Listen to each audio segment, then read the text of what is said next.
So നാളത്തെ business എക്സാമിൽ നിങ്ങൾക്ക് എക്സ്പെക്ട് ചെയ്യാൻ പറ്റുന്ന വളരെ ഇമ്പോർട്ടന്റ് ആയിട്ടുള്ള 2 ഷുവർ ക്വസ്റ്റ്യൻസ് ആണ് ഈ ഒരു വീഡിയോയിൽ നമ്മൾ ഡിസ്കസ് ചെയ്യാൻ പോകുന്നത്. ഉറപ്പിച്ചോ ഇത് നാളെ നിങ്ങൾക്ക് ചോദിച്ചിരിക്കും. ഓക്കെ, അപ്പൊ അത്രയും ഇമ്പോർട്ടന്റ് ആയിട്ടുള്ളതാണ്. കഴിഞ്ഞ പ്രീവിയസ് ഇയർ ക്വസ്റ്റ്യൻസിലൊക്കെ നോക്കിയപ്പോൾ കൂടുതലായിട്ടും ഇത് റിപ്പീറ്റഡ് ആയിട്ട് ചോദിച്ച ചോദ്യങ്ങളാണ് നമ്മൾ ഇവിടെ ഡിസ്കസ് ചെയ്യാൻ പോകുന്നത്. അപ്പൊ ആരും മിസ് ഔട്ട് ചെയ്യരുത്.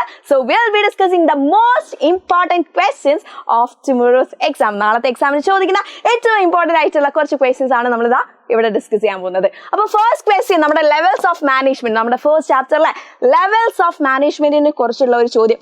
ഉറപ്പിച്ച ഒരു സംശയം വേണ്ട, ചോദിച്ചിരിക്കും. അപ്പൊ എത്ര ലെവൽസ് ഓഫ് മാനേജ്മെന്റ് ആണുള്ളത്? നമുക്ക് 3 ലെവൽസ് ഓഫ് മാനേജ്മെന്റ് ഉണ്ട് അല്ലെ. ടോപ്പ് ലെവൽ മാനേജ്മെന്റ് ഉണ്ട്, മിഡിൽ ലെവൽ മാനേജ്മെന്റ് ഉണ്ട്, ലോവർ ലെവൽ അല്ലെങ്കിൽ സൂപ്പർവൈസറി ലെവൽ അല്ലെങ്കിൽ ഇതിനെ ഓപ്പറേഷണൽ മാനേജ്മെന്റ് എന്നും പറയാം. ഓക്കെ, അപ്പൊ എങ്ങനെ മാനേജ്മെന്റിന്റെ ലെവൽസിനെ കുറിച്ച് ഒരു ചോദ്യം കണ്ടാൽ അപ്പം തന്നെ നിങ്ങൾ എന്ത് ചെയ്യുക, ഒരു ഡയഗ്രാം ഒക്കെ വരച്ചേക്കാം. അങ്ങനെയാണ് ടീച്ചേഴ്സ് ഇംപ്രസ്ഡ് ആവുന്നത്. ഓക്കെ, അങ്ങനെ ഡയഗ്രാം വരച്ചതിന് ശേഷം നിങ്ങൾ എന്ത് ചെയ്യുക, കാര്യങ്ങൾ ഡിസ്കസ് ചെയ്യാൻ വേണ്ടിയിട്ട് എഴുതി തുടങ്ങാം. അപ്പൊ ടോപ്പ് മാനേജ്മെന്റ് എന്ന് പറഞ്ഞാൽ എന്താണ്? അവരെന്താണ് ചെയ്യുന്നത്? അവർ long term goals and policies set ചെയ്യാണ് ചെയ്യുന്നത്. ഏറ്റവും സുപ്രീം അതോറിറ്റി ആണ്. അവരെന്ത് ചെയ്യുന്നുണ്ട്? ബിസിനസിനെ ഓർഗനൈസ് ചെയ്യുകയും കോർഡിനേറ്റ് ചെയ്യുകയും ചെയ്യുന്നുണ്ട്. ഒപ്പം തന്നെ ഓവറോൾ പെർഫോമൻസ് ശരിയായിട്ട് നടക്കുന്നുണ്ടോ എന്നുള്ള കാര്യം കൂടെ നോക്കുന്നത് ആരാണ്? നമ്മുടെ ടോപ്പ് ലെവൽ മാനേജ്മെന്റ് ആണ്. ഇനി അടുത്തത് നമുക്ക് നോക്കാനുള്ളത് മിഡിൽ മാനേജ്മെന്റ് ആണ് അല്ലെ. അപ്പൊ ഇവരെന്താണ് ചെയ്യുന്നത്? പോളിസീസ് ഒക്കെ ഇംപ്ലിമെന്റ് ചെയ്യുന്നത് ഇവരാണ്. ആര്? നമ്മളെ ടോപ്പ് മാനേജ്മെന്റ് പറഞ്ഞിട്ടുള്ള പോളിസീസ് ഒക്കെ ഇംപ്ലിമെന്റ് ചെയ്യുന്നത്, നടപ്പിലാക്കുന്നത് മിഡിൽ മാനേജ്മെന്റ്. അതേപോലെ തന്നെ ഡിപ്പാർട്ട്മെന്റ്, ഓരോ ഡിപ്പാർട്ട്മെന്റിന്റെയും ഫംഗ്ഷൻസ് മാനേജ് ചെയ്യുന്നതും മിഡിൽ മാനേജ്മെന്റ് ആണ്. And report performance and suggest improvement. Okay, ഓരോരുത്തരുടെയും പെർഫോമൻസ് റിപ്പോർട്ട് ചെയ്യുന്നതോ ഇംപ്രൂവ്മെന്റ് സജസ്റ്റ് ചെയ്യുന്നത് കൂടെ ആരാണ്? മിഡിൽ മാനേജ്മെന്റ് ആണ്. ഇനി ഏറ്റവും താഴെ ആരുണ്ട്? നമുക്ക് ലോവർ മാനേജ്മെന്റ് ഉണ്ട്. അപ്പൊ ഇവരെന്ത് ചെയ്യുന്നുണ്ട്? ഡെയിലി വർക്ക് നോക്കിയും അതേപോലെ വർക്കേഴ്സിന്റെ പ്രൊഡക്ടിവിറ്റി നോക്കിയും വർക്കേഴ്സുമായിട്ട് കൂടുതൽ കോൺടാക്ട് ഉള്ളത് ആർക്കാണ്? ലോവർ മാനേജ്മെന്റിനാണ്. അതേപോലെ ഇവർ എന്ത് ചെയ്യുന്നുണ്ട്? സേഫ്റ്റിയും ഡിസിപ്ലിനും അവിടെ മാനേജ്മെന്റിൽ, അവരുടെ കമ്പനിയിൽ ഉറപ്പുവരുത്തുകയോട് ചെയ്യുന്നുണ്ട്. Handles worker grievances and report performance. Okay, വർക്കേഴ്സിന്റെ ഓരോ പണികളും നോക്കുകയും അതേപോലെ അവരുടെ പെർഫോമൻസ് റിപ്പോർട്ട് ചെയ്യുകയും ചെയ്യുന്നത് ആരാണ്? നമ്മുടെ ലോ ലെവൽ മാനേജ്മെന്റ് ആണ്. അല്ലെങ്കിൽ ഇവരെ സൂപ്പർവൈസറി മാനേജ്മെന്റ് എന്നും ഓപ്പറേഷണൽ മാനേജ്മെന്റ് എന്നും നമുക്ക് പറയാം. ഓക്കെ, അപ്പൊ ഇവിടെ നിങ്ങൾ ഒരു കാര്യം കൂടെ പഠിക്കുന്നുണ്ട്. അതായത് 1-2 മാർക്സിനൊക്കെ ചോദിക്കാൻ ചാൻസ് ആണ്. ടോപ്പ് ലെവൽ ആരൊക്കെയാണ് ഇൻക്ലൂഡ് ആയത്, അതേപോലെ മിഡിൽ ലെവൽ ആരൊക്കെയാണ് ഇൻക്ലൂഡ് ആയത് എന്നുള്ള കാര്യങ്ങളൊക്കെ. അപ്പൊ ടോപ്പ് ലെവലിൽ നമുക്ക് ബോർഡ് ഓഫ് ഡയറക്ടേഴ്സ് ഉണ്ട്, സിഇഒ ഉണ്ട്, ആൻഡ് അത് ഹൈ ലെവൽ ലീഡേഴ്സ് ആണ് വരുന്നത്. ഇനി മിഡിൽ ലെവൽ നോക്കുകയാണെങ്കിൽ ഡിപ്പാർട്ട്മെന്റൽ ഹെഡ്സ് ഉണ്ട്, അതായത് മാർക്കറ്റിംഗ് ഹെഡ്, ഫിനാൻസ് ഹെഡ് ഒക്കെയാണ് മിഡിൽ ലെവലിൽ വരുന്നത്. ആൻഡ് ലോവർ ലെവലിൽ നമുക്ക് ഒരുപാട് സൂപ്പർവൈസേഴ്സും അതേപോലെ ഫോർമെൻ ഒക്കെയാണ് വരുന്നത്. അപ്പൊ ഇത്രയും കാര്യങ്ങൾ പഠിച്ചാൽ ഈ ക്വസ്റ്റ്യൻ സെറ്റ് ആണ്.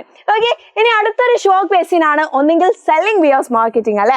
സെല്ലിംഗ് വേഴ്സസ് മാർക്കറ്റിംഗിന്റെ ഒരു ഡിഫറൻസ് ചോദിച്ചിട്ട് ഒരു ക്വസ്റ്റ്യൻ എക്സ്പെക്ട് ചെയ്യാം. അല്ലെങ്കിൽ ഈ ചാപ്റ്ററിൽ നിന്ന് ചോദിക്കുന്നത് അഡ്വർടൈസിംഗും പേഴ്സണൽ സെല്ലിംഗും തമ്മിലുള്ള ഒരു ഡിഫറൻസ് ആയിരിക്കും. അപ്പൊ സെല്ലിംഗും മാർക്കറ്റും തമ്മിലുള്ള ഒരു ഡിഫറൻസ്, അല്ലെങ്കിൽ അഡ്വർടൈസിംഗും എന്താണ് പേഴ്സണൽ സെല്ലിംഗും തമ്മിലുള്ള ഒരു ഡിഫറൻസ് ചോദിച്ചാൽ നിങ്ങൾ എന്ത് ചെയ്യണം? പെട്ടെന്ന് തന്നെ ഒരു കള്ളി വരയ്ക്കാം. ഓക്കെ, കള്ളി വരച്ചിട്ട് രണ്ടെണ്ണത്തിനെയും 2 സൈഡിൽ എഴുതിയിട്ട് ഡിഫറൻഷിയേറ്റ് ചെയ്തിട്ട് എഴുതാൻ വേണ്ടിയിട്ട് ശ്രമിക്കാം. അപ്പൊ സെല്ലിംഗ് എന്ന് പറഞ്ഞാൽ എന്താണ്? മാർക്കറ്റിംഗിന്റെ ഒരു പാർട്ട് മാത്രമാണ് സെല്ലിംഗ് കൊണ്ട് ഉദ്ദേശിക്കുന്നത്. പക്ഷെ മാർക്കറ്റിംഗ് എന്ന് പറയുന്നത് സെല്ലിംഗ് പോലെയല്ല, ഒരു വൈഡ് കോൺസെപ്റ്റ് ആണ് അല്ലെ. വലിയൊരു ടേം തന്നെയാണ്, വലിയൊരു പ്രോസസ് തന്നെയാണ് ഇവിടെ നടക്കുന്നത്, മാർക്കറ്റിംഗിൽ നടക്കുന്നത്. നെക്സ്റ്റ്, സെല്ലിംഗിൽ എന്താണ് സംഭവിക്കുന്നത്? സെല്ലർ അദ്ദേഹത്തിന്റെ ഓണർഷിപ്പ് മറ്റൊരാൾക്ക് ട്രാൻസ്ഫർ ചെയ്യാണ്, ആ ഒരു ടൈറ്റിൽ ട്രാൻസ്ഫർ ചെയ്യാണ് ചെയ്യുന്നത്. പക്ഷെ മാർക്കറ്റിൽ എന്താണ് സംഭവിക്കുന്നത്? കൺസ്യൂമേഴ്സിന്റെ നീഡ്സ് സാറ്റിസ്ഫൈ ചെയ്യാണ് ചെയ്യുന്നത്. ഇനി സെല്ലിംഗ് എന്ന് പറഞ്ഞാൽ എങ്ങനെയാണ് പ്രോഫിറ്റ് ഉണ്ടാക്കുന്നത്? പ്രോഫിറ്റ് ത്രൂ സെയിൽസിലൂടെയാണ് ഇവർ പ്രോഫിറ്റ് ഉണ്ടാക്കുന്നത്. പക്ഷേ ഇവിടെ പ്രോഫിറ്റ് എങ്ങനെ ചെയ്യുന്നത്? എങ്ങനെയാ? കസ്റ്റമർ സാറ്റിസ്ഫാക്ഷനിലൂടെയാണ് മാർക്കറ്റിംഗിൽ നമുക്ക് പ്രോഫിറ്റ് ഉണ്ടാക്കാൻ പറ്റുന്നത്. നെക്സ്റ്റ്, സ്റ്റാർട്ട്സ് ആഫ്റ്റർ പ്രൊഡക്ഷൻ ആണ് എന്ത്? സെയിൽസ് എന്ന് പറയുന്നത്. സെല്ലിംഗ് എന്ന് പറയുന്നത് എപ്പോഴാണ്? പ്രൊഡക്ഷന് ശേഷം നമ്മൾ സെല്ലിംഗ് തുടങ്ങുള്ളൂ. പക്ഷെ മാർക്കറ്റിംഗോ സാധനം പ്രൊഡ്യൂസ് ചെയ്യുന്നതിന് മുമ്പ് തന്നെ നമ്മൾ എന്ത് ചെയ്യുന്നുണ്ട്? പ്രൊഡക്ഷൻ തുടങ്ങുന്നുണ്ട്. ഓക്കെ, ഇനി സെല്ലിംഗ് എന്ന് പറഞ്ഞാൽ bending customer to the product. Okay, കസ്റ്റമേഴ്സിനെ അട്രാക്ട് ചെയ്തിട്ട് എന്ത് ചെയ്യാണ്? അവർക്ക് സാധനം വാങ്ങാൻ വേണ്ടിയിട്ട് പ്രചോദിപ്പിക്കുകയാണ് സെല്ലിംഗിൽ ചെയ്യുന്നത്. മാർക്കറ്റിംഗ് എന്ന് പറഞ്ഞാൽ developing products based on customer needs. കസ്റ്റമേഴ്സിന്റെ ആവശ്യം മനസ്സിലാക്കിയിട്ടാണ് മാർക്കറ്റിൽ സാധനം തന്നെ ക്രിയേറ്റ് ചെയ്യുന്നത്. Okay, selling. ഇനി അടുത്ത difference okay, emphasis on promotion and persuasion. Okay, ഇവർ കൂടുതലും ഫോക്കസ് ചെയ്യുന്നത് പ്രൊമോഷനും പെർസ്വേഷനും ആണ്. പക്ഷെ മാർക്കറ്റിംഗ് കൂടുതലും എന്താണ് ഫോക്കസ് ചെയ്യുന്നത്? On product, price, place, promotion. ഇത്രയും കാര്യങ്ങളാണ് മാർക്കറ്റിംഗ് കൂടുതലും എംഫസൈസ് ചെയ്യുന്നത്. അപ്പൊ ഇത്രയും കാര്യങ്ങൾ നിങ്ങൾ സെല്ലിംഗിലും മാർക്കറ്റിംഗിലും പഠിച്ചാൽ ഇത് 8 മാർക്കിന് ചോദിച്ചാലും 5 മാർക്കിന് ചോദിച്ചാലും അവിടെ മാർക്ക് ചെയ്യും. സെറ്റ്. ഇനി ഈ ഒരു ചാപ്റ്ററിൽ നിന്ന് തന്നെ നമ്മുടെ മാർക്കറ്റിംഗ് മാനേജ്മെന്റിൽ നിന്ന് തന്നെ ചോദിക്കാൻ ചാൻസ് ഉള്ള മറ്റൊരു ചോദ്യമാണ് അഡ്വർടൈസിംഗും പേഴ്സണൽ സെല്ലിംഗും തമ്മിലുള്ള ഒരു ഡിഫറൻസ്.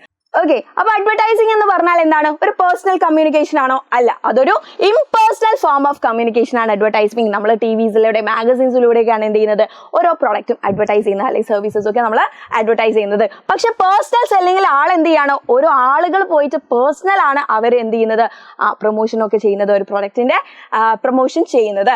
ഇവിടെ കോസ്റ്റ് നോക്കുകയാണെങ്കിൽ യെസ്, അഡ്വർടൈസിംഗിൽ കോസ്റ്റ് പെർ പേഴ്സൺ എന്ന് പറയുന്നത് എന്താണ്, വളരെ ലോ ആയിരിക്കും അല്ലെ. യെസ്, മാസ് ആയിട്ടാണ് അഡ്വർടൈസ് ചെയ്യുന്നത്, അതുകൊണ്ട് പെർ പേഴ്സൺ നോക്കുകയാണെങ്കിൽ it is very low.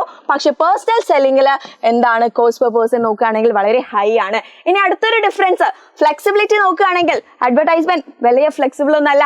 The message can be adjusted to the needs of the buyer അല്ലെ. ബയറിന്റെ ആവശ്യപ്രകാരം നമുക്ക് എന്ത് ചെയ്യാൻ പറ്റില്ല, ആ ഒരു അഡ്വർടൈസിംഗ് മെസ്സേജ് നമുക്ക് അഡ്ജസ്റ്റ് ചെയ്യാൻ പെട്ടെന്നൊന്നും പറ്റില്ല. കുറെ ഇൻവെസ്റ്റ്മെന്റ്, കുറെ കാര്യങ്ങളൊക്കെ ഇതിന് പിന്നിൽ ഉണ്ട്. പക്ഷെ പേഴ്സണൽ സെല്ലിംഗിൽ നമുക്ക് എന്ത് ചെയ്യാൻ പറ്റും, yes we can highly flexible ആണ്. നമുക്ക് പെട്ടെന്ന് തന്നെ കാര്യങ്ങൾ അഡ്ജസ്റ്റ് ചെയ്യാൻ പറ്റും. ഇപ്പൊ നമ്മൾ ഒരു വീട്ടിൽ പോയിട്ട് സാധനങ്ങൾ സെല് ചെയ്യുകയാണെങ്കിൽ അവരുടെ ഒരു സ്വഭാവം മനസ്സിലാക്കിയിട്ട് നമുക്ക് എന്ത് ചെയ്യാം, പെട്ടെന്ന് തന്നെ സെല്ലിംഗ് ടെക്നിക്ക് നമുക്ക് എന്ത് ചെയ്യാം, ഫ്ലെക്സിബിൾ ആയിട്ട് മാറ്റാൻ പറ്റുന്നതാണ്. അവരുടെ നീഡ്സ് അനുസരിച്ചിട്ട് നമുക്ക് സാധനം പ്രൊമോട്ട് ചെയ്യാൻ പറ്റും. നെക്സ്റ്റ് ഡിഫറൻസ്, ഇവരുടെ ഫീഡ്ബാക്ക് നോക്കുകയാണെങ്കിൽ നമുക്കിതാ ഡയറക്റ്റ് ഫീഡ്ബാക്ക് എവിടെ കിട്ടില്ല, അഡ്വർടൈസിംഗിൽ കിട്ടില്ല. പക്ഷേ ഇൻ കേസ് ഓഫ് പേഴ്സണൽ സെല്ലിംഗിൽ നമുക്ക് കസ്റ്റമേഴ്സിന്റെ അടുത്ത് നിന്ന് ഡയറക്റ്റ് ഫീഡ്ബാക്ക് തന്നെ കിട്ടുന്നുണ്ട്. ഏറ്റവും പെട്ടെന്ന് തന്നെ ഡയറക്റ്റ് ഫീഡ്ബാക്ക് കിട്ടുന്നുണ്ട്. ഇനി മീഡിയ, ഇവിടെ അഡ്വർടൈസിംഗിൽ നമ്മൾ എന്തൊക്കെയാണ് യൂസ് ചെയ്യുന്നത്, ന്യൂസ് പേപ്പർ, TV, റേഡിയോസ് ഒക്കെ വഴിയാണ് നമ്മൾ അഡ്വർടൈസ്മെന്റ് ചെയ്യുന്നത്. പക്ഷെ പേഴ്സണൽ സെല്ലിംഗ് നമ്മൾ എങ്ങനെയാണ് യൂസ് ചെയ്യുന്നത്, make use of sales person പോയിട്ട് ഡയറക്റ്റ് ആയിട്ട് കസ്റ്റമേഴ്സിന്റെ അടുത്ത് പോയിട്ടാണ് എന്ത് ചെയ്യുന്നത്, സെല്ലിംഗ് നടത്തുന്നത്. അടുത്ത ഡിഫറൻസ്, യെസ്, അഡ്വർടൈസിംഗിൽ ഒരുപാട് ഓഡിയൻസിലേക്ക് നമുക്ക് എന്ത് ചെയ്യാൻ പറ്റും, പെട്ടെന്ന് എൻ്റെ സാധനങ്ങളെ പ്രൊമോട്ട് ചെയ്യാൻ വേണ്ടിയിട്ട് പറ്റും. പക്ഷെ പേഴ്സണൽ സെല്ലിംഗിൽ ഓരോരുത്തർ പോകണം അല്ലേ, അതുകൊണ്ട് തന്നെ ലിമിറ്റഡ് ആയിട്ടുള്ള ആളുകളിലേക്ക് ഇത് എത്തിക്കാൻ പറ്റുള്ളൂ. ഇനി ടൈം നോക്കുകയാണെങ്കിൽ it can cover the market in A short time. ചെറിയൊരു ടൈമിൽ തന്നെ നമുക്ക് മാസ് ഓഡിയൻസിലേക്ക് എന്ത് എത്തിക്കാം, ആ പ്രൊഡക്റ്റിന്റെ പ്രൊമോഷൻ എത്തിക്കാൻ വേണ്ടി പറ്റും അല്ലെ. ആ പ്രൊഡക്റ്റിന്റെ സെയിൽസ് നമുക്ക് പെട്ടെന്ന് തന്നെ എന്ത് ചെയ്യാൻ പറ്റും, മാസ് ഓഡിയൻസിലേക്ക് എത്തിക്കാൻ പറ്റും. പക്ഷെ പേഴ്സണൽ സെല്ലിംഗിൽ ഒരുപാട് സമയം എടുക്കുന്നുണ്ട്. കാരണം അവിടെ എന്താണ് സംഭവിക്കുന്നത്, മാസ് ഓഡിയൻസിനെ അല്ല നമ്മൾ ഫേസ് ചെയ്യുന്നത്, നമ്മളെ ഇൻഡിവിജ്വൽ കസ്റ്റമേഴ്സിനെയൊക്കെയാണ് ഫേസ് ചെയ്യാൻ പോകുന്നത്. നെക്സ്റ്റ്, സ്യൂട്ടബിലിറ്റി നോക്കുകയാണെങ്കിൽ it is more useful in marketing to the ultimate customers who are in large in numbers. Okay, large in numbers-ലുള്ള ആളുകളാണ് അഡ്വർടൈസിംഗ് കൂടുതലും പ്രിഫർ ചെയ്യുന്നത്. പക്ഷെ പേഴ്സണൽ സെല്ലിംഗിൽ useful in selling industrial products. Okay, കൂടുതലും ഇൻഡസ്ട്രിയൽ പ്രൊഡക്ട്സ് സെല് ചെയ്യുന്നതിലും അതേപോലെ തന്നെ ഇന്റർമീഡിയറീസ്, അതായത് such as dealers who are few in numbers, അങ്ങനെയുള്ള സാധനങ്ങൾക്കാണ് നമ്മൾ എന്ത് ചെയ്യുന്നത്, പേഴ്സണൽ സെല്ലിംഗ് നടത്തുന്നത്. ഓക്കെ, അപ്പൊ ഇത്രയും കാര്യങ്ങൾ നിങ്ങൾ പഠിക്കുകയാണെങ്കിൽ നമ്മുടെ അഡ്വർടൈസിംഗും പേഴ്സണൽ സെല്ലിംഗും നിങ്ങൾക്ക് ക്ലിയർ ആയിട്ട് അടിപൊളിയായിട്ട് തന്നെ മാർക്ക് സ്കോർ ചെയ്യാൻ പറ്റുന്നതാണ്. അപ്പൊ ഇതാണ് നാളെ നിങ്ങൾക്ക് ചോദിക്കാൻ ചാൻസ് ഉള്ള വളരെ ഇമ്പോർട്ടന്റ് ആയിട്ടുള്ള 2 ക്വസ്റ്റ്യൻസ് എന്ന് പറയുന്നത്. അപ്പൊ മിസ് ഔട്ട് ചെയ്യാതെ തീർച്ചയായിട്ടും പഠിക്കുക. ഇൻ ഡീറ്റെയിൽ ആയിട്ട് ബാക്കി കാര്യങ്ങൾ ഡിസ്കസ് ചെയ്യാൻ വേണ്ടിയിട്ട് please subscribe our channel and also live സെഷനിൽ നിങ്ങൾ എന്ത് ചെയ്യുക, മസ്റ്റ് ആയിട്ട് വരിക. Okay, then bye, thank U.